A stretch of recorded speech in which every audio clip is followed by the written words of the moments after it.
আরে অর্পণ কি রে কেমন আছিস? ভালো আছি আন্টি, তুই ভালো আছিস তো? এই তো চলছে সব। আরে আয় আয় ভিতরে আয় ভিতরে।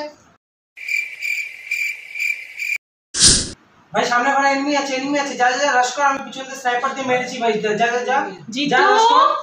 অর্পণ কি রে কি করছিস তোরা? এই তো জানতাম। আরে লিখেছিস অর্পণ? না দিন এই ফোন সারাটা দিন ফোন তুই চুপ কর। হ্যাঁ আন্টি আমাকেও বলতে গেম খেল, গেম ডাউনলোড কর, এই কর ওই কর। এটা আমার ফোন মানে নিজে তো পড়াশোনা করবে না, এর জন্য মাথাটা খারাপ করবে। তুমি চুপ করো।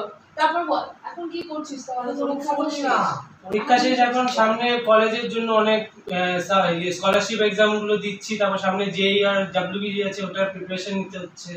আর কম্পিউটার ক্লাসেস আর কোর্সেস সাইড বাই সাইড চল ঝুটা করে যাচ্ছি। ওসবে একটু বিজি আছি। কিছু করিনি জিতু।